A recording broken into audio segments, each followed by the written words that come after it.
जय हिंद साथियों, स्वागत है आपका self study classes with Sumit Jain YouTube channel में। तो दोस्तों, आज का सेशन स्टार्ट हो चुका है। सभी लोग वीडियो को लाइक कर दें और जल्दी जल्दी से आ जाएं, ठीक है। और दोस्तों, इसी प्रकार से रोज अपना सेशन चलता है रात्रि 9 बजे, ठीक है। 5 जनवरी से दोस्तों, आपने अगर अभी तक self study classes app download नहीं किया है तो यूट्यूब में सर्च करें सेल्फ स्टडी क्लासेस, ठीक है। ये सेल्फ स्टडी क्लासेस आपको पूरा सर्च करना है ऐप प्ले स्टोर पे सर्च करना है सेल्फ स्टडी क्लासेस और इस ऐप को डाउनलोड करना है।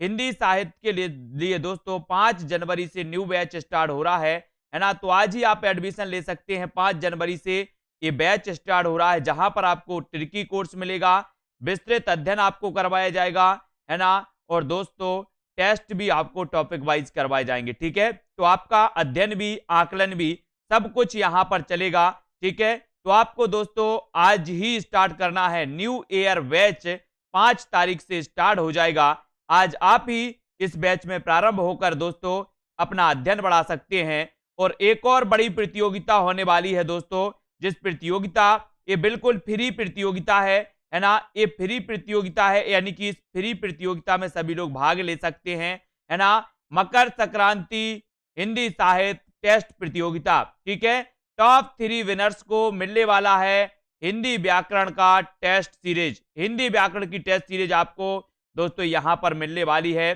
ठीक है। 14 जनवरी 2021 को ये टेस्ट प्रतियोगिता होगी। जैसे आपको आपकी 1 जनवरी को हुई थी ये प्रतियोगिता आपकी फिर से होने वाली है ना। ये ऐप पर होगी दोस्तों, सेल्फ स्टडी क्लासेस ऐप पर। तो आप सेल्फ स्टडी क्लासेस ऐप आज ही डाउनलोड कर लें और इस प्रतियोगिता में दोस्तों हिंदी व्याकरण टेस्ट सीरीज जीतने का, है ना, ये आप प्रयास कर सकते हैं। ये टेस्ट सीरीज के लिए सभी लोग इस टेस्ट सीरीज को लगा सकते हैं, फ्री वाले, पेड वाले सभी लोग, है ना। और टॉप 3 विनर्स को ये दोस्तों उपहार मिलने वाला है, मकर संक्रांति हिंदी साहित्य टेस्ट सीरीज प्रतियोगिता, ठीक है। देखते हैं कौन कौन ऐसा साथी है, स्टूडेंट है, जो दोस्तों इस प्रतियोगिता में विनर्स होगा, ठीक है। अब दोस्तों आज से अपना 1000 प्रश्नों की यहां पर प्रतियोगिता टेस्ट चलने वाला है, आज से रात्रि 9 बजे, है ना, 9 बजे, ठीक है। हाँ नितिका जी, बिल्कुल। तो आपको बताना है तमिल, तेलुगु, कन्नड़ और मलयालम भाषाएं किस भाषा परिवार से संबंधित हैं, ये आपको बताना है। भारतीय आर्य भाषा परिवार, भारत यूरोपीय भाषा परिवार, द्रविड़ परिवार, आधुनिक भारतीय आर्य भाषा परिवार। इनमें से आपको चयन करना है। तमिल, तेलुगु, कन्नड़ और मलयालम भाषाएं किस भाषा परिवार से संबंधित हैं, ठीक है। आज से यहां पर आपको चयन करना है, ठीक है। हेलो हेलो, हाँ। तो तमिल, तेलुगु, कन्नड़ और मलयालम भाषाएं किस भाषा परिवार से संबंधित हैं, ये आपको बताना है। हरिओम जी, यहां पर आपको चयन करना है और बिल्कुल 1000 प्रश्नों की टेस्ट सीरीज होगी और आपका बिल्कुल सही आंसर हो जाएगा, क्या हो जाएगा, द्रविड़ परिवार, है ना। जो सी नंबर है, सा नंबर है, वो आपका बिल्कुल सही है, द्रविड़ परिवार। तमिल, तेलुगु, कन्नड़ और मलयालम जो भाषाएं हैं, ये भाषा परिवार से संबंधित हैं, तो वो द्रविड़ परिवार से संबंधित हैं। यानी कि आपका सी नंबर जो आपने चयन किया वो बिल्कुल सही है। इस 1000 प्रश्नों की दोस्तों प्रश्नोत्तर टेस्ट सीरीज में, इसमें आपको वीडियो एक भी नहीं छोड़ना है ना। भाषा का मूल रूप कौन सा है, भाषा का मूल रूप बताना है। लिखित है, मौखिक है, या फिर मानक रूप है, या साहित्यिक रूप है। भाषा का मूल रूप कौन सा है, ये आपको चयन करना है। भाषा का मूल रूप बताना है। उत्तर क्या हो जाएगा इसका, प्रश्न क्रमांक 3 का, भाषा का मूल रूप कौन सा है। पैड मेंबर का कल टेस्ट है द्विवेदी युग का। पैड नंबर, बैच नंबर 1 के सभी स्टूडेंट का कल टेस्ट है द्विवेदी युग का, है ना। और बैच नंबर 2 यानी कि न्यू बैच स्टार्ट होने वाला है 5 तारीख से। भाषा का मूल रूप कौन सा है, तब सभी लोगों को पता है कि सर भाषा का जो मूल रूप होता है वो होता है मौखिक। मौखिक यानी कि आपका उत्तर हो जाएगा विकल्प नंबर बी, ठीक है। ये बी नंबर आपका बिल्कुल सही है, मौखिक रूप है, ठीक है। बहुत बढ़िया, बी नंबर सही होगा, मूल रूप होता है मौखिक, ठीक है। बच्चा पहले बोलता है और फिर लिखना सीखता है, तो मूल रूप क्या है, मौखिक है, मौखिक। खड़ी बोली हिंदी का साहित्यिक रूप किस शताब्दी में विकसित हुआ। खड़ी बोली हिंदी का साहित्यिक रूप किस शताब्दी में विकसित हुआ? प्रश्न क्रमांक 4 का उत्तर आपको बताना है। किस शताब्दी में हुआ? खड़ी बोली हिंदी का साहित्यिक रूप किस शताब्दी में माना जाता है? 18वीं, 17वीं, 19वीं या फिर 16वीं? 4 नंबर का आंसर है दोस्तों। ये जो प्रश्नोत्तर टेस्ट सीरीज आपकी जो चल रही है, ये दोस्तों आज से प्रारंभ है और कंटिन्यू आपकी चलेगी 1000 प्रश्नों की। इसलिए किसी को ये टेस्ट सीरीज आपको मिस नहीं करना है। रोज रात्रि 9 बजे खड़ी बोली हिंदी का साहित्यिक रूप किस शताब्दी में विकसित हुआ? तब आपने बिल्कुल सही आंसर बताया है 19वीं शताब्दी। 19वीं यानी कि आपका उत्तर हो जाएगा विकल्प नंबर सी, 19वीं शताब्दी। ठीक है, सी नंबर हो जाएगा निशा जी, राजकुमार जी। 19वीं शताब्दी आपका बिल्कुल सही होगा। हिंदी को भारतीय संविधान में संघ की राजभाषा के रूप में कब मान्यता मिली थी? प्रश्न क्रमांक 5 सभी को बताना। हिंदी पाठशाला हिंदी को भारतीय संविधान में संघ की राजभाषा के रूप में कब मान्यता प्राप्त हुई? गलत नहीं करना, बिल्कुल सही क्वेश्चन है, आसान क्वेश्चन है। देखते हैं कौन कौन सही बताता है। हरिशंकर जोशी जी, हिंदी को भारतीय संविधान में संघ की राजभाषा के रूप में कब मान्यता मिली थी? 14 सितंबर 1949, 14 सितंबर 1948, 14 सितंबर 1953 या 14 सितंबर 1950? तो बिल्कुल सही आंसर आया सभी लोगों ने 14 सितंबर 1949, यानी कि आपका जो एक नंबर है वो बिल्कुल सही है। एक नंबर आपका बिल्कुल सही है। Very good answer. अगला क्वेश्चन है, आचार्य महावीर प्रसाद द्विवेदी ने किस पत्रिका के माध्यम से खड़ी बोली हिंदी को परिष्कृत और परिमार्जित करने में महत्वपूर्ण भूमिका निभाई? बिल्कुल सरल क्वेश्चन। प्रश्न क्रमांक 6 आचार्य महावीर प्रसाद द्विवेदी ने किस पत्रिका के माध्यम से खड़ी बोली हिंदी को परिष्कृत और परिमार्जित करने में महत्वपूर्ण भूमिका निभाई? किस पत्रिका के माध्यम से? चांद पत्रिका, सुधा पत्रिका, सरस्वती पत्रिका या फिर प्रताप पत्रिका? किस पत्रिका के माध्यम से? और यहां पर आपका बिल्कुल सही आंसर हो जाएगा दोस्तों, क्या हो जाएगा? आपका उत्तर होगा सरस्वती पत्रिका, यानी कि आपका सी नंबर सरस्वती पत्रिका बिल्कुल सही होगा। ठीक है, बिल्कुल सही आंसर। उत्तर भारत की खड़ी बोली हिंदी दक्षिण में किस रूप में विकसित हुई? उत्तर भारत की खड़ी बोली हिंदी दक्षिण में किस रूप में विकसित हुई? द्रविड़ हिंदी, दक्कनी हिंदी, दक्कनी उर्दू या फिर परिनिष्ठित हिंदी? तो किस रूप में हुई? उत्तर भारत की खड़ी बोली हिंदी दक्षिण में किस रूप में विकसित हुई, ये आपको चयन करना है। 7 का आंसर बिल्कुल सरल बताना है। हाँ बिल्कुल सही। उत्तर भारत की खड़ी बोली हिंदी दक्षिण में किस रूप में विकसित हुई? उत्तर बताएंगे सभी लोग। अभिलाषा जी, उत्तर हो जाएगा किस रूप में? दक्कनी हिंदी, यानी कि 7 का आंसर आपका हो जाएगा बी नंबर, बी यानी कि दक्कनी हिंदी। उत्तर भारत की खड़ी बोली हिंदी दक्षिण में किस रूप में विकसित हुई? तो दक्कनी हिंदी के रूप में विकसित हुई और आपका उत्तर होगा विकल्प नंबर बी। प्रश्न क्रमांक 7 में 8 का आंसर आपकी स्क्रीन पर है। 8वां प्रश्न, मध्यकाल में राजकाज की भाषा के रूप में किस भाषा को मान्यता मिली? किस भाषा को मान्यता मिली? जल्दी से चयन करो। प्रश्न क्रमांक 8 और उत्तर भी आपका हो जाएगा, क्या हो जाएगा? मध्यकाल में राजकाज की भाषा के रूप में किस भाषा को मान्यता मिली थी? और 8 का आपका उत्तर हो जाएगा फारसी भाषा को। किस भाषा को? फारसी, यानी आपका उत्तर सी नंबर जो आपने टिक किया है वो बिल्कुल सही है। सी नंबर, मध्यकाल में राजकाज की भाषा के रूप में भाषा को मान्यता मिली थी तो वो भाषा है फारसी। बिल्कुल सही, फारसी आपका सही है। संविधान के किस अनुच्छेद के अनुसार संघ की राजभाषा हिंदी और लिपि देवनागरी है? प्रश्न क्रमांक 9, संघ के किस अनुच्छेद के अनुसार संघ की राजभाषा हिंदी और लिपि देवनागरी है? ये क्वेश्चन है आपका और उत्तर आपको चयन करना है। अनुच्छेद 343, अनुच्छेद 346, अनुच्छेद 344 या अनुच्छेद 342 बिल्कुल सरल आंसर आपका क्या हो जाएगा? संविधान के किस अनुच्छेद के अनुसार संघ की राजभाषा हिंदी और लिपि देवनागरी है? तो वो है दोस्तों अनुच्छेद 343, यानी कि आपका जो विकल्प नंबर 1 है वो बिल्कुल सही हो जाएगा, अनुच्छेद 343। नेक्स्ट आपको बताना है ब्रजभाषा और अवधि किस काल की काव्य भाषाएं थीं? किस काल की काव्य भाषाएं थीं? प्राचीन काल की, मध्यकाल की, आधुनिक काल की या फिर वैदिक काल की? ब्रजभाषा और अवधि किस काल की काव्य भाषाएं थीं? ब्रजभाषा और अवधि, आपने देखा होगा कि ब्रजभाषा में कृष्ण काव्य लिखा गया, अवधि भाषा में आपने देखा होगा सूफी सूफी काव्य लिखा गया, और रामचरितमानस की रचना भी किस भाषा में हुई? अवधि में हुई थी। तो यहां पर 10 का आंसर आपको चयन करने के लिए बोला, और उत्तर हो जाएगा आपका मध्यकाल, है ना? मध्यकाल यानी बी नंबर आपका सही हो जाएगा। रीतिकाल, भक्ति काल में काव्य भाषा के रूप में प्रतिष्ठित रही ब्रजभाषा, है ना? तो बी नंबर आपका बिल्कुल सही। हिंदी की बोलियों को कितने वर्गों में रखा जाता है? हिंदी की बोलियों को कितने वर्गों में रखा जाता है? प्रश्न क्रमांक 11, और 11 में आपको चयन करना है।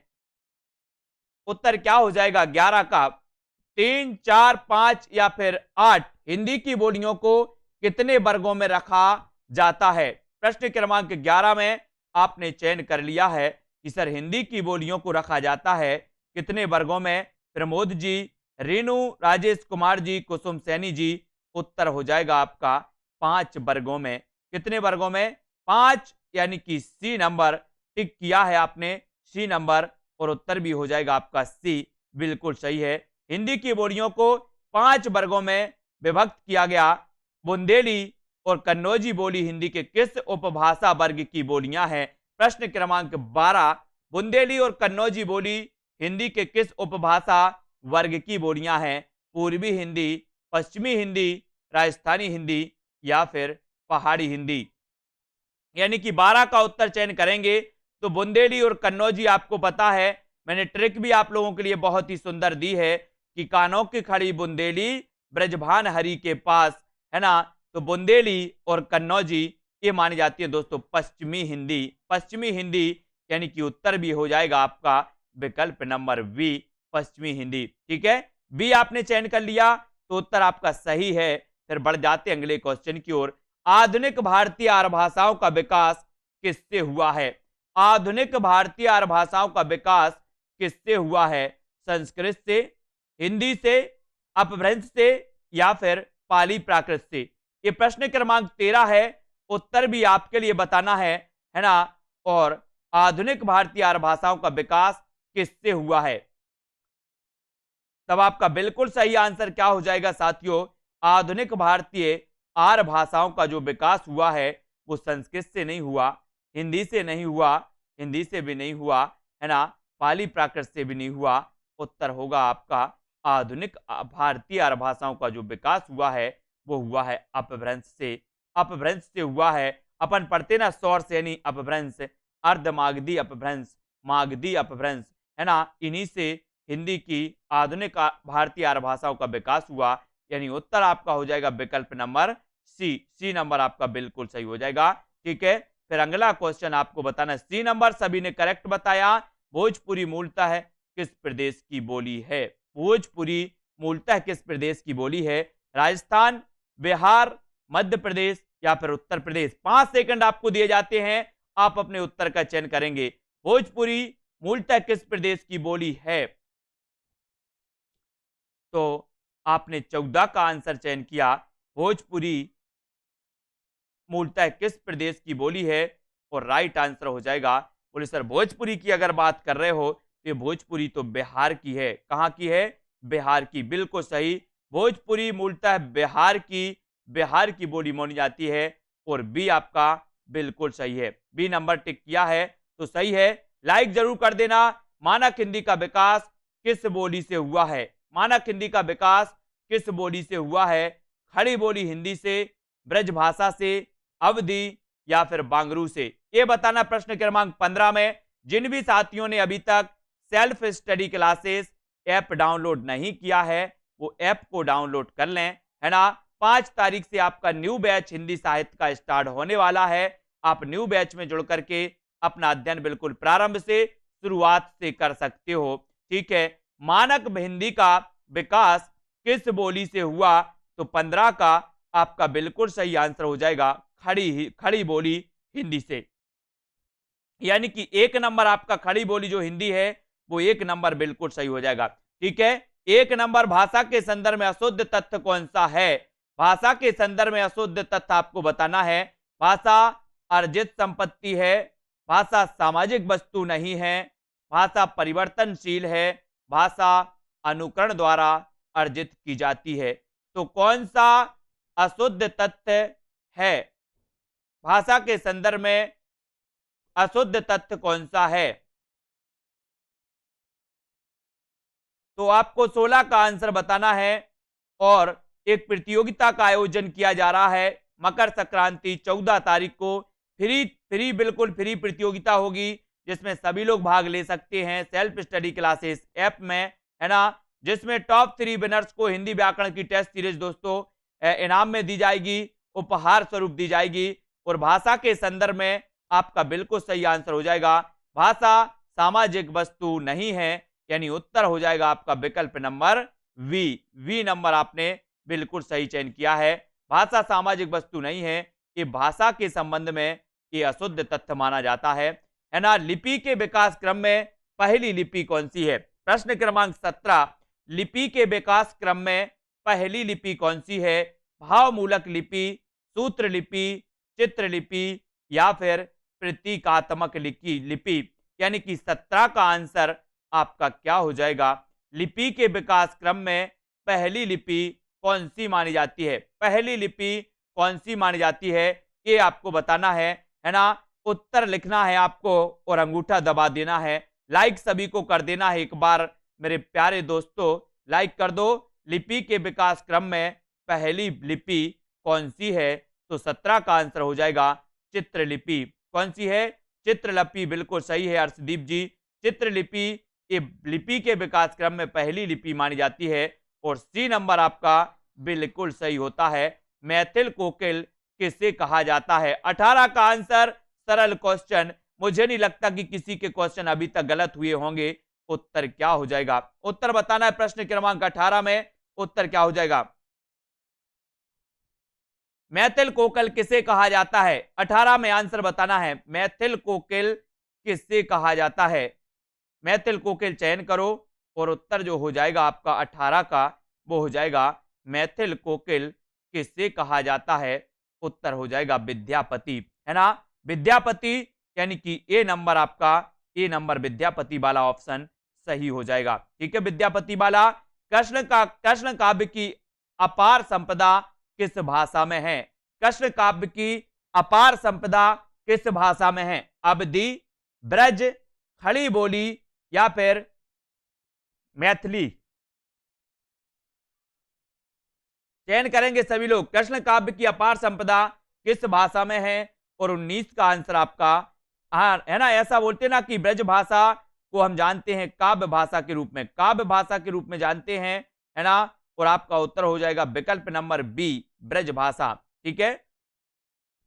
ब्रज भाषा सही है। ब्रज भाषा खड़ी बोली हरियाणवी, बुंदेली और कन्नौजी बोलियों हिंदी की बोलियों के किस वर्ग की हैं? ब्रज भाषा, खड़ी, हरियाणवी, बुंदेली और कन्नौजी। बुंदेली और कन्नौजी ये हिंदी की बोलियों के किस वर्ग की मानी जाती हैं? ये तो आपको पता ही है। कानों के खड़ी बुंदेली ब्रजभान हरि के पास। तो ब्रज भाषा हो, खड़ी बोली हो, हरियाणवी हो, बुंदेली या फिर कन्नौजी हो, ये सभी बोलियां आती हैं पश्चिमी हिंदी के अंतर्गत, है ना। पश्चिमी हिंदी यानी कि आपका उत्तर हो जाएगा विकल्प नंबर वी जिन्होंने चयन किया उनका आंसर बिल्कुल सही, राइट आंसर, ठीक है। अगला क्वेश्चन अब आपको बताना है, मुगल काल में हिंदी भाषा पर प्रभाव डालने वाली भाषा कौन सी है? मुगल काल में हिंदी भाषा पर प्रभाव डालने वाली भाषा कौन सी है? फारसी, अंग्रेजी, चीनी या फिर जापानी? यानी कि 21 का आंसर आपको चयन करना है। मुगल काल में पूछा गया कि मुगल काल में हिंदी भाषा पर प्रभाव डालने वाली भाषा कौन सी है? 21 यानी कि 21 का उत्तर बिल्कुल सही आंसर। 5 सेकंड आपको दिए जाते हैं, 5 सेकंड में आपके उत्तर को चयन आपका करना है। और मुगल काल में हिंदी भाषा पर प्रभाव डालने वाली जो भाषा थी दोस्तों, वो भाषा थी कौन सी? फारसी भाषा। कौन सी भाषा थी? फारसी। और ए नंबर आपका फारसी बिल्कुल सही चयन किया आपने। अगला क्वेश्चन यश रत्ती जी, इन लिपियों में से कौन सी लिपि पहले उर्दू लिपि की भांति दाएं से बाएं लिखी जाती थी? कौन सी लिपि दाएं से बाएं लिखी जाती थी उर्दू लिपि की भांति? तो ये 4 विकल्प हैं, ब्राह्मी, खरोष्टी, चित्र या फिर सूत्र लिपि। 5 सेकंड में उत्तर का चयन करें और कमेंट में लिख दें, है ना, इन लिपियों में से कौन सी लिपि पहले उर्दू लिपि की भांति दाएं से बाएं लिखी जाती थी? और 22 का आंसर जो आपका सही हो जाएगा वो हो जाएगा दोस्तों कौन सी लिपि? कौन सी लिपि हो जाएगी 22 का आंसर? आंसर बताया सुनील शर्मा जी ने। अंश जी ने बताया सर खरोष्टी लिपि। खरोष्टी यानी बी नंबर आपका बिल्कुल सही है ना। उर्दू लिपि की भांति ये लिखी जाती थी दोस्तों, दाएं से बाएं की ओर लिखी जाती थी। कौन सी? खरोष्टी लिपि, है ना। तो आपका उत्तर हो जाता है विकल्प नंबर वी। देवनागरी लिपि में हिंदी के अतिरिक्त और कौन सी भाषा लिखी जाती है? देवनागरी लिपि में हिंदी के अतिरिक्त और कौन सी भाषा लिखी जाती है? देवनागरी लिपि में बताना है। हिंदी की लिपि मानी जाती है देवनागरी, और देवनागरी लिपि में हिंदी के अतिरिक्त और कौन सी भाषा लिखी जाती है? यानी कि प्रश्न क्रमांक 23 और 23 में जब चयन करने के लिए आपके लिए बोला गया है तो आपको लगाना है। बोले सर तमिल को काट दो, बंगला को काट दो, पंजाबी को काट दो, है ना। देवनागरी लिपि में लिखी जाती है मराठी। कौन सी लिखी जाती है? मराठी। और आपका डी नंबर दा नंबर आपका बिल्कुल सही है, जो आप बिल्कुल राइट आंसर बताया। मेवाती और हाड़ौती बोलियां हिंदी में किस वर्ग की बोलियां हैं? मेवाती और हाड़ौती बोलियां हिंदी में किस वर्ग की बोलियां हैं? पंकज जी, देवकी जी, उत्तर 24 का आपको चयन करना है। और अंगूठा जरूर चलाते जाइए, रेखा जी, रमा जी, है ना, मनीष जी। मेवाती और हाड़ौती बोलियां हिंदी में किस वर्ग की बोलियां हैं? और अपन पढ़ते हैं दोस्तों मेवाती। ये मेवाती उत्तरी राजस्थानी कहलाती है ना। जयपुरी, मेवाती, मारवाड़ी, मालवी ये राजस्थानी हिंदी की बोलियां हैं। और दोस्तों 24 का आंसर जो आपका बिल्कुल सही आंसर होगा कि मेवाती और हाड़ौती ये राजस्थानी हिंदी की मानी जाती हैं। यानी कि उत्तर आपका बी नंबर बिल्कुल सही है। B number correct. अधिकतर भारतीय भाषाओं की लिपियों का विकास किस प्राचीन लिपि से हुआ है? अधिकतर भारतीय भाषाओं की लिपियों का विकास किस प्राचीन लिपि से हुआ है? यानी कि 25 में हमें चयन करना है। 4 विकल्प आपके सामने हैं, उत्तर 5 सेकंड में आपको चयन करना है। और उत्तर आपका सही हो जाएगा ममता जी, प्रीति जी, कुशल परिवर्तन जी। अधिकतर भारतीय भाषाओं की लिपियों का विकास किस प्राचीन लिपि से हुआ? तो बोले सर 25 में अगर उत्तर ही बताना है तो उत्तर लगा दो ए नंबर में। मैंने कहा बिल्कुल सही है, ए में लगा दिया। ब्राह्मी लिपि, ये ब्राह्मी लिपि है ना, याद रख लेना, ये सबकी क्या है? अम्मा है। ब्राह्मी लिपि ये क्या है? सबकी अम्मा है, अम्मा, है ना। अधिकतर भारतीय भाषाओं की लिपियों का विकास किस प्राचीन लिपि से हुआ? तो ब्राह्मी लिपि से। ब्राह्मी याद रखना। अगला क्वेश्चन आपकी स्क्रीन पर है, इनमें से हिंदी तरभाषी राज्य कौन सा है? हिंदी तर यानी कि जहां पर हिंदी नहीं बोली जाती वो राज्य कौन सा है? उत्तर प्रदेश, मध्य प्रदेश, बिहार या फिर महाराष्ट्र। कहां पर नहीं बोली जाती हिंदी कहां पर नहीं बोली जाती? 26 का आंसर उत्तर प्रदेश में हिंदी बोली जाती है, मध्य प्रदेश में हिंदी बोली जाती है ना। और दोस्तों बिहार में हिंदी बोली जाती है। तो कहां नहीं बोली जाती? बोले सर महाराष्ट्र में मराठी बोली जाती है ना। तो आपका उत्तर हो जाएगा विकल्प नंबर डी नंबर आपका बिल्कुल सही होगा। अगला क्वेश्चन आपकी स्क्रीन पर है, संविधान के अनुच्छेद 343(2) के अनुसार संघ सरकार के कार्यों में अंग्रेजी का प्रयोग जारी रखने की व्यवस्था। दोस्तों ये कब तक के लिए की गई थी, कब तक के लिए की गई थी, है ना। सबसे पहले आपको बताना है कि अंग्रेजी का प्रयोग जारी रखने की व्यवस्था ये कब तक के लिए की गई थी। 27 का आंसर 27 में आपको बताना है। दोस्तों आपने पढ़ा होगा कि इसे 15 सालों तक रखा गया था अंग्रेजी के लिए, है ना। तो एक की गई थी दोस्तों अनुच्छेद 343 2 के अनुसार संघ सरकार के कार्यों में अंग्रेजी का प्रयोग जारी रखने की व्यवस्था कब तक जारी की गई थी। तो वो उत्तर है 25 जनवरी 1964 तक इसको रखा गया था, है ना। 25 जनवरी 1964 तक के लिए अंग्रेजी भाषा को सरकार के कार्यों में दोस्तों प्रयुक्त होने के लिए, प्रयोग होने के लिए इसे रखा गया था। और उत्तर आपका है बी नंबर, ठीक है। बी नंबर 25 जनवरी 1964 बताना है हमें। रेखा तिवारी जी, है ना। हिंदी में किस भाषा के अर्थ में पहले साधु भाषा, टकसाली भाषा तथा परिनिष्ठित भाषा का प्रयोग किया गया। बहुत बढ़िया प्रश्न है। 28 का आंसर हिंदी में किस भाषा के अर्थ में पहले साधु भाषा, टकसाली भाषा तथा परिनिष्ठित भाषा का प्रयोग होता था। ब्रज भाषा के अर्थ में, खड़ी बोली के अर्थ में, है ना, मानक भाषा के अर्थ में या फिर जन भाषा के अर्थ में। हिंदी में किस भाषा के अर्थ में पहले साधु भाषा, टकसाली भाषा तथा परिनिष्ठित भाषा का प्रयोग होता था, यानी कि 28 का उत्तर बताना है। तो आपको पता है किस भाषा के अर्थ में, किस भाषा के अर्थ में, तो उत्तर हो जाएगा मानक भाषा के अर्थ में। मानक भाषा के अर्थ में पहले साधु भाषा, टकसाली भाषा और परिनिष्ठित भाषा का प्रयोग होता था। और उत्तर हो जाएगा आपका विकल्प नंबर सी, यानी कि मानक भाषा, ठीक है। मानक भाषा आपने बिल्कुल सही चयन किया। अगला क्वेश्चन आपके स्क्रीन पर है कि पंक्तियां बताना है कि जामे रस कछु होते हैं पढ़त ताहि सब कोय, बात अनूठी चाहिए भाषा को होए। ये पंक्ति किसकी है, ये पंक्ति बताना है। इस पंक्ति को चयन करना है 29 में, है ना, कि जामे रस कछु होते हैं पढ़त ताहि सब कोय, बात अनूठी चाहिए भाषा को होए, यानी कि 29। और ये भाषा ये कहा था, एक पंक्ति जो है ये किसकी है, ये बताना है। अर्चना सिंह जी, राजेश जी, अनिकेत जी, उत्तर हो जाएगा कि जामे रस कछु होते हैं पढ़त ताहि सब कोय, बात अनूठी चाहिए भाषा को होए। ये भारतेंदु जी की ये पंक्तियां मानी जाती हैं। और उत्तर आपने 29 का लगा दिया है।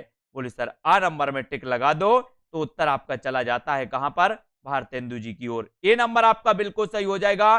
पूनम जी, अगला क्वेश्चन आपकी स्क्रीन पर आता है कि हिंदी खड़ी बोली गद्य के विकास में किस साहित्यकार ने महत्वपूर्ण भूमिका निभाई। कल से दोस्तों आपका न्यू बैच स्टार्ट होने वाला है। न्यू बैच हिंदी साहित्य को बिल्कुल शुरुआत से जो लोग पढ़ना चाहते हैं वो न्यू बैच में कोर्स परचेस करके न्यू बैच में जुड़ सकते हैं, है ना। तो जिनको भी एक कोर्स हिंदी साहित्य का पढ़ना है, शुरुआत से अध्ययन करना है, वो न्यू बैच में जुड़ सकते हैं। 5 तारीख से आपका न्यू बैच स्टार्ट हो जाएगा। हिंदी खड़ी बोली गद्य के विकास में किस साहित्यकार ने महत्वपूर्ण भूमिका निभाई थी।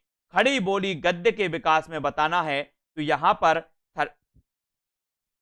30 का उत्तर हो जाएगा। दोस्तों आपने पढ़ा है कि लल्लूलाल सदल मिश्र, है ना। उत्तर क्या हो जाएगा, ये इन्होंने सदल मिश्र जी ने खड़ी बोली गद्य के विकास में महत्वपूर्ण भूमिका निभाई थी। किसने, सदल मिश्र साहब ने, सदल मिश्र ने, है ना। इनको याद रख लेना है, सदल मिश्र, है ना। Very good. अगला क्वेश्चन है, पाणिनि ने किस ग्रंथ के द्वारा भाषा को एक रूपता देने का प्रयास किया। पाणिनि ने किस ग्रंथ के द्वारा भाषा को एक रूपता देने का प्रयास किया, तो बताना है। अपन ने पढ़ा है ना दोस्तों कि बोले अष्टाध्याय पढ़ना है, अष्टाध्याय पढ़नी है, अष्टाध्याय पढ़नी है। तो दोस्तों पढ़नी से क्या बनेगा, पाणिनि। तो अष्टाध्याय पढ़नी है यानी कि पाणिनि। और उत्तर हो जाएगा आपका क्या, अष्टाध्यायी, अष्टाध्यायी यानी कि ए नंबर। ये पाणिनि का ग्रंथ है। पाणिनि ने किस ग्रंथ के द्वारा भाषा को एक रूपता देने का प्रयास किया, तो वो ग्रंथ है अष्टाध्यायी, जो सबको पता है। लगभग पुरानी हिंदी को किस भाषा का समानार्थक माना गया है। 32 का आंसर, पुरानी हिंदी को किस भाषा का समानार्थक माना गया है। प्राकृत का, अपभ्रंश का पाली का या फिर लौकिक संस्कृत का। सभी लोग लाइक जरूर कर देना और ऐप डाउनलोड कर लें आज ही। Self study classes play store में सर्च करें, self study classes app download करते तो यहां पर आपका कोई घाटा नहीं होने वाला। यहां पर जो कुछ भी मिलेगा आपके लिए लाभदायक होगा दोस्तों, है ना। तो आप लोग जरूर डाउनलोड करें। और 14 तारीख मकर संक्रांति के अवसर पर एक प्रतियोगिता का आयोजन किया जाएगा। आप लोगों के लिए प्रोत्साहन के लिए भी, आप लोगों के लिए दोस्तों, है ना, ज्ञान के लिए भी, आप लोगों के अध्ययन के लिए भी इस प्रतियोगिता का आयोजन किया जाएगा। पुरानी हिंदी को किस भाषा का समानार्थक माना जाता है? और 32 में आपका सही उत्तर हो जाएगा अपभ्रंश।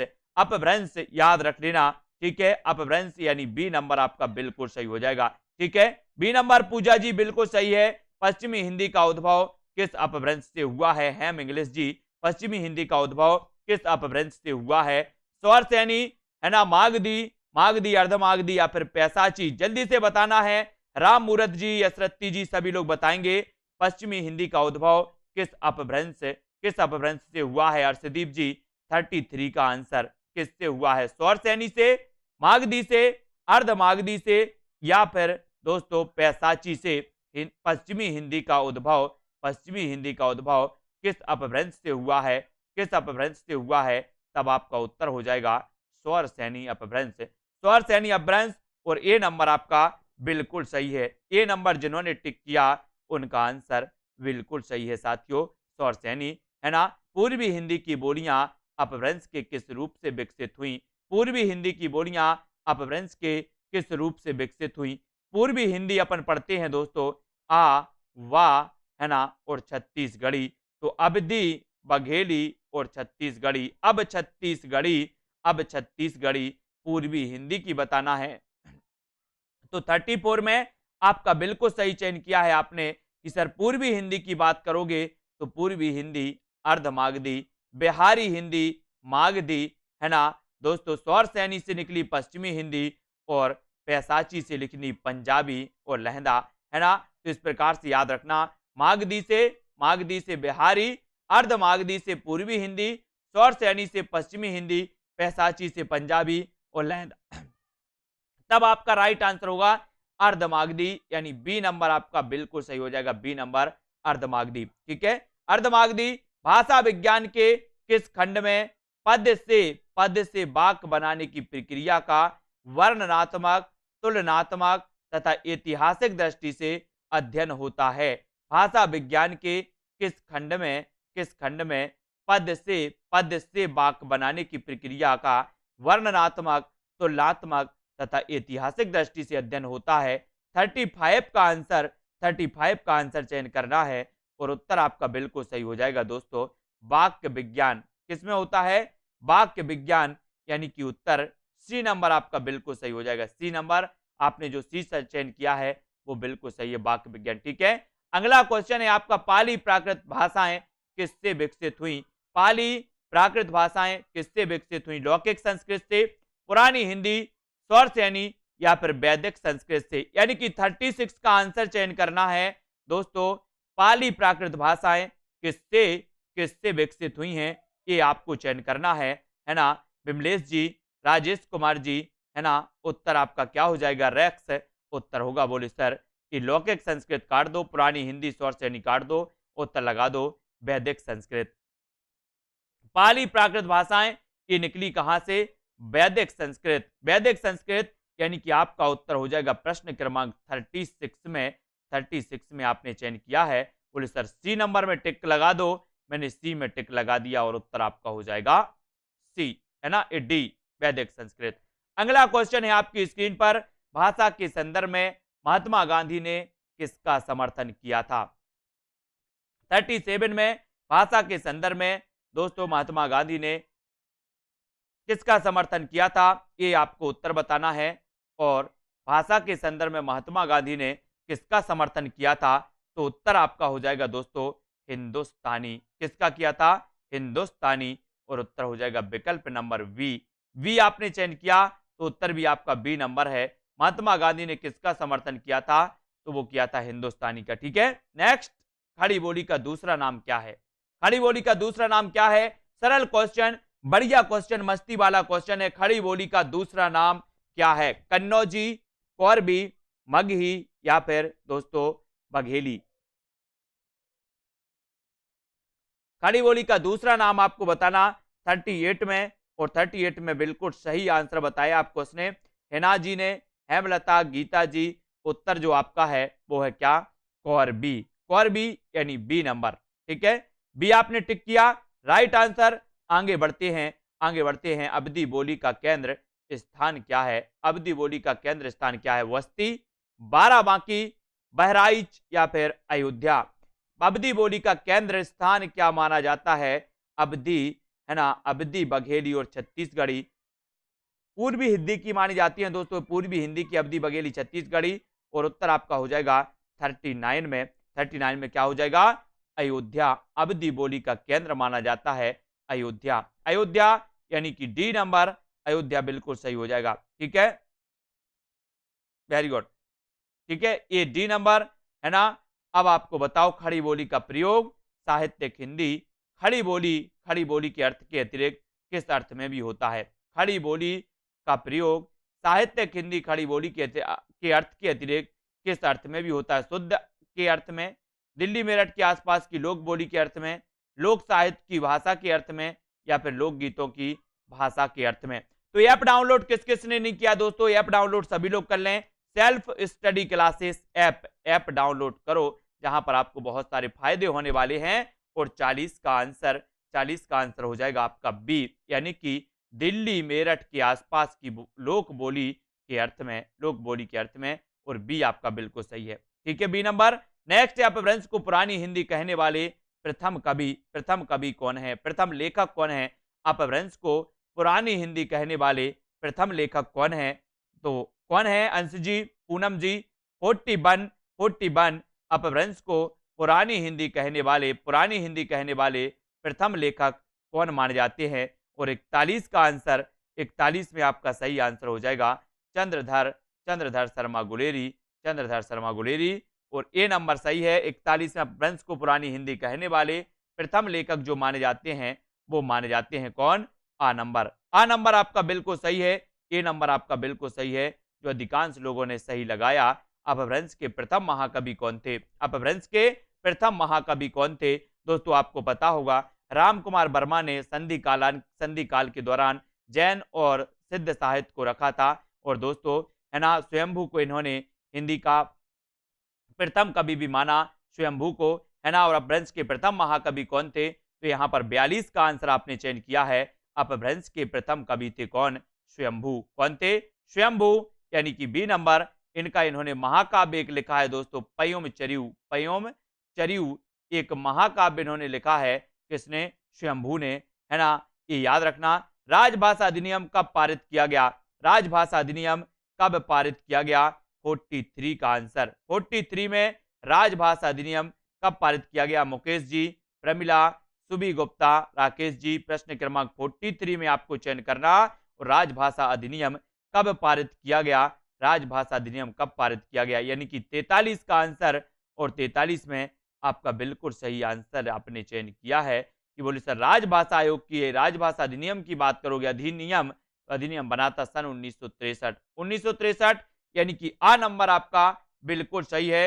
राजभाषा अधिनियम में संशोधन कब हुआ, राजभाषा अधिनियम में संशोधन कब हुआ, सन 1960 में, सन 1967, 65 या फिर 1969 में। राजभाषा अधिनियम में संशोधन कब हुआ था, बहुत बढ़िया प्रश्न है, 44 का उत्तर बताना है। और दोस्तों राजभाषा अधिनियम पारित हुआ 1964 में। इसमें जो संशोधन हुआ, वो संशोधन हुआ था कब, 1965, सन 1965 में, यानी कि उत्तर आपका हो जाएगा विकल्प नंबर सी। राजभाषा अधिनियम में संशोधन कब हुआ, तो उत्तर हो जाएगा 1965 में। 64 में बना था, 65 में क्या हो जाएगा, अधिवेशन में संशोधन हो जाएगा। और उत्तर हो जाएगा आपका विकल्प नंबर सी। अगला क्वेश्चन है, सन 1955 में राष्ट्रपति ने जिस राजभाषा आयोग की नियुक्ति की, उसमें कितने सदस्य थे, कितने सदस्य थे, 5, 11, 21 या फिर 7। सन 1955 में राष्ट्रपति ने जिस राजभाषा आयोग की नियुक्ति की, उसमें कितने सदस्य थे। और 45 का आंसर आपको चयन करना है।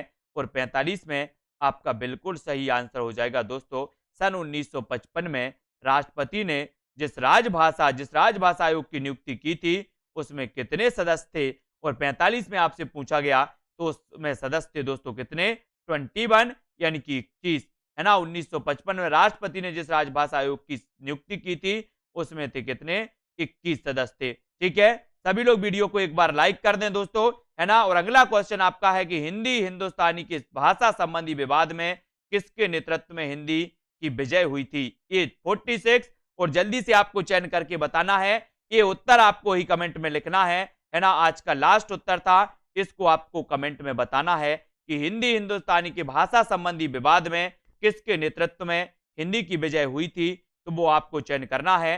सभी लोग वीडियो को लाइक कर दें दोस्तों, है ना। और 5 तारीख यानी कि कल से न्यू बैच स्टार्ट हो जाएगा, आप भी न्यू बैच में शामिल हो, है ना। और दोस्तों अपनी अध्ययन अपनी तैयारी को व्यवस्थित बनाएं, चाहे यूकेएलटी वाले हों, चाहे टीजीटी पीजीटी केबीएस, या फिर दोस्तों नेट एग्जाम वाले हों, या फिर दोस्तों आपके पंजाब मास्टर कैडर वाले हों, सभी लोग न्यू बैच में दोस्तों ज्वाइन हो जाएं और हिंदी साहित्य को एक नए तरीके से शुरुआत से अपन पढ़ने का प्रयास करेंगे। और जिन भी साथियों ने दोस्तों अभी तक डाउनलोड नहीं किया है सेल्फ स्टडी क्लासेस ऐप, वो आज ही डाउनलोड करें, क्योंकि यहां पर होने वाली एक बड़ी प्रतियोगिता 14 सितंबर 2021, है ना, न्यू ईयर प्रतियोगिता में दोस्तों ये दूसरी प्रतियोगिता अपनी होगी। फर्स्ट प्रतियोगिता में 3 विनर्स बने थे, मोनू रोमा जी और रक्षित शर्मा टैलेंट हब। इन 3 विनर्स को मिला था दोस्तों हिंदी साहित्य टेस्ट सीरीज बिल में फ्री में एडमिशन, है ना। आप भी दोस्तों बन सकते हैं टॉप 3 विनर्स में से एक विनर्स आप भी बन सकते हैं। ठीक है, तो ये आपको दोस्तों मकर संक्रांति के अवसर पर इस टेस्ट प्रतियोगिता में शामिल होना है, और उपहार स्वरूप आपको मिलेगी, आपको दोस्तों यहां पर एडमिशन दिया जाएगा व्याकरण टेस्ट सीरीज में। ठीक है, इस व्याकरण टेस्ट सीरीज में आप लगाएंगे, अपना आकलन कर पाएंगे, है ना। और ये टेस्ट सीरीज का आयोजन 14 जनवरी 2021 को सेल्फ स्टडी क्लासेस ऐप में आयोजित की जाएगी। ठीक है, तो नीचे डिस्क्रिप्शन में भी लिंक दी है, अभी डाउनलोड कर लें सेल्फ स्टडी क्लासेस ऐप, और दोस्तों जुड़ जाएं सेल्फ स्टडी क्लासेस ऐप से। ठीक है, बिल्कुल शिव प्रसाद जी टीजीटी पीजीटी के लिए बिल्कुल सही है ना। और संतोष जी, प्रमोद जी, कपिल देव जी, और दोस्तों यहां पर देखो कि 5 जनवरी से आपका न्यू बैच प्रारंभ है, तो जो भी साथी दोस्तों इस न्यू बैच में जुड़ना चाहते वो आज ही रजिस्ट्रेशन करवा लें, आज ही दोस्तों अपना एडमिशन कर ले लें, है ना। इससे आप क्या होगा, आपका दोस्तों शुरुआत से अध्ययन प्रारंभ हो जाएगा, शुरुआत से आप टेस्ट दे पाएंगे, शुरुआत से दोस्तों आपका अध्ययन व्यवस्थित चल पाएगा, है ना। तो जल्दी से आपको 5 जनवरी से स्टार्ट होने वाले बैच में सभी लोगों को दोस्तों इसमें क्या करना है, ऐड हो जाना है। ठीक है, नितिका जी और अमरजीत, नरेश, अंजू जी, है ना, सभी लोग बताएंगे, और राजेश जी, अनीता, बिमलेश जी, अर्शदीप, है ना, पाटीदार, है ना, विश्वास मलिक जी, लवकुश जी, है ना, सुभाष राजकुमार पटेल जी, बिल्कुल सही है, पूनम जी, सीमा जी, आयुष जी, एस करण जी, सभी लोग इससे जुड़े हैं। हिना जी, कल पैड मेंबर यानी कि बैच नंबर 1 का द्विवेदी योग का टेस्ट होना है, द्विवेदी योग का टेस्ट होना है, सभी लोग तैयार रहें। दीक्षा यादव, है ना, आयुष जी, स्मृति जी, और दोस्तों सभी लोग, यासा, असरपी जी, बिल्कुल असरपी लाल विश्वास, ठीक है, सोनू, ममता जी, एमसी पंजाब, है ना, रश्मि, राजेश, मातृभाषा हिंदी, माता प्रसाद जी, और पंजाबी पंकज जी, ठीक है, विजय जी, बिल्कुल सही है, आरती जी, राजकुमार, है ना, लवली ठाकुर जी, रश्मि जी, विपिन जी, अनीता जी, प्रमोद जी, ठीक है, सभी लोग दोस्तों इस प्रतियोगिता में शामिल हो सकते हैं, है ना। लवली ठाकुर जी ने टॉप किया था पिछली प्रतियोगिता में, उनका लगा था फर्स्ट रैंक, है ना, लवली ठाकुर जी ने। आप भी इस प्रतियोगिता में शामिल हों और आपका भी लग सकता है फर्स्ट रैंक, है ना। सेल्फ स्टडी क्लासेस ऐप आपको डाउनलोड करना है। सबसे पहले तो ऐप में आपको ये प्रतियोगिता फ्री होगी, सभी लोग इस प्रतियोगिता में शामिल हो सकते हैं, है ना। ये प्रतियोगिता 14 तारीख को होगी, ठीक है। तो सभी लोगों को दोस्तों इस प्रतियोगिता से जुड़ना है, और सभी लोग वीडियो को लाइक कर दें, है ना, और सभी लोगों को शेयर भी करना है, ठीक है। तो जल्दी से सभी लोग जुड़ जाएं और वीडियो को लाइक और शेयर जरूर कर दें। और रोज रात्रि 9 बजे इस क्लास को आपको मिस नहीं करना है। रोज रात्रि 9 बजे की 1000 प्रश्नों की ये सीरीज चल रही है अपनी, है ना, इसमें आपको कंटिन्यू रहना है, इसमें दोस्तों आपको जुड़े रहना है, ठीक है। अब आपकी यहाँ पर पढ़ाई 1000 प्रश्नों की टेस्ट सीरीज होगी, यहाँ पर रोज 9 बजे अपन पढ़ेंगे, है ना। माता जी, रश्मि जी और सभी लोग इसी प्रकार से जुड़े रहेंगे और वीडियो को लाइक करते रहेंगे अपने मित्रों तक, तो दोस्तों ये अपना तालमेल बना रहेगा। कुछ आप हमें दीजिए, कुछ हम आपको दे रहे हैं, है ना। तो आपको क्या करना है, अंगूठा लगा देना है, ऐसा अंगूठा। बोले सर हम तो साइन करते हैं, तो साइन कर देना, लेकिन यहाँ अंगूठा ही लगता है ना। अंगूठा लगा देना, ठीक है। प्रमोद जी, लवकुश, अर्शदीप, बिमलेश जी, है ना, नरेश कुमार जी, बिल्कुल गरिमा है आपका, वेरी गुड। माता, है ना, प्रतिमा, अभिलाषा, गिरीश जी, बिल्कुल सही है ना, याद रख लेंगे और बिल्कुल सही है ना। मधु जी, रतिपाल, हेमा जी, माता, बिमलेश, बिल्कुल सही, अजय जी, ब्रिजमोहन जी, रमा शंकर जी, सभी लोग दोस्तों न्यू बैच में जुड़ जाएं, है ना। यहाँ पर टेस्ट भी आपके आएंगे, बिल्कुल आ सकती है। सृति जी, पंजाब मास्टर कैडर, है ना, पाटीदार, नीलम, माता प्रसाद, दीना जी, सुधा निधि जी, रतिपाल जी। तो जो भी साथी दोस्तों इंतजार कर रहे हैं कि टीजीटी पीजीटी कब आएगी, मास्टर कैडर कब आएगी, अगर आप हिंदी साहित्य से संबंधित हैं तो अध्ययन अभी से स्टार्ट कर दो, है ना। नैया उन्हीं की पार होती है जो कई सालों से अध्ययन कर रहे होते हैं। 5 दिन के बिजली के कीड़ा नहीं बनना है कि पेपर परीक्षा आ गई और हम पढ़ना चालू कर दें, 1 महीने में हमारा सिलेक्शन हो जाए। उनका सिलेक्शन कभी नहीं होता जो 1 महीना 15 दिन पढ़ के पेपर देने जाते हैं। इसलिए पहले से अपना अध्ययन चालू रखो, सेल्फ स्टडी करो या फिर कोचिंग करके करो, जैसे भी हो पहले से अध्ययन आपको करना है ना। बिल्कुल सही है अंजू जोशी जी, हाँ, है ना, बिल्कुल। मुसरत निशा जी, सतीश जी, सीता देवी जी, संगीता जी, रतिपाल जी, ममता जी, सभी को धन्यवाद और जुड़े रहें, लाइक करते रहें, शेयर करते रहें, है ना। और दोस्तों ये 5 जनवरी से प्रारंभ सेल्फ स्टडी क्लासेस ऐप आपको जरूर डाउनलोड करना है, ठीक है। विश्वास मलिक जी, प्रिय मलिक, बिल्कुल प्रिया मलिक है, बिल्कुल सही है, वेरी गुड। राकेश, है ना, और दोस्तों कपिल देव जी हैं, बिल्कुल सही, हाँ, कल का ठेंगा आज का लाइक, वेरी गुड। असरपी, है ना, सोनम, गिरीश जी और हिना जी, रमा जी, माता जी, ओके, आशा सिंह जी, है ना, हेमलता जी, सभी लोग जुड़े रहें, वीडियो को लाइक और शेयर करते रहें, है ना, और अध्ययन करते रहें। विवादर्श, विजय शंकर जी, ठीक है, बिल्कुल सही है ना, ठीक है। तो लाइक और शेयर सभी को करना है। 27 में क्या दिक्कत है, 27 में क्या दिक्कत है भाई साहब।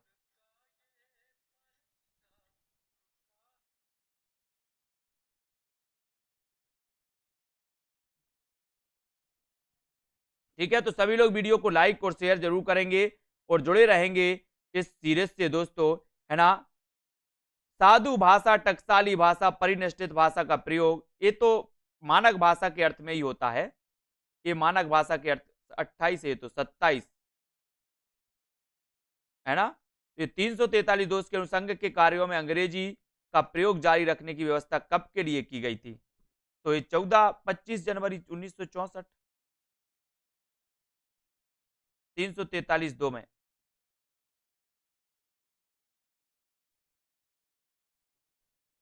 ठीक है, तो सभी लोग वीडियो को लाइक करें और पुष्पा यादव जी, माता जी, है ना, शिव पूजन जी, वर्मा जी, ठीक है, पुष्पा यादव जी,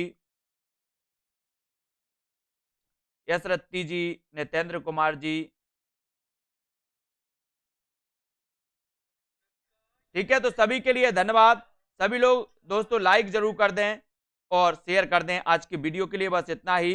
कल टेस्ट है, कल टेस्ट है दोस्तों सभी के लिए, पेड मेंबर के लिए शुभकामनाएं, बैच नंबर 1 के लिए बहुत बहुत शुभकामनाएं। आपका टेस्ट बहुत अच्छा रहे, है ना, अच्छा टेस्ट लगा के सभी लोग पढ़ लें, है ना। सभी लोगों को पढ़ना है और टेस्ट बहुत अच्छे से देना है, ठीक है। आज के वीडियो के लिए इतना ही। सभी लोग न्यू बैच से जरूर जुड़ जाएं, प्रतियोगिता के लिए तैयार रहें। पूरे हिंदी साहित्य से आपकी प्रतियोगिता में दोस्तों प्रश्न पूछे जाएंगे, है ना। पूरे हिंदी साहित्य से प्रतियोगिता में प्रश्न पूछे जाएंगे, है ना, 14 तारीख की, ठीक है। तो आज के वीडियो के लिए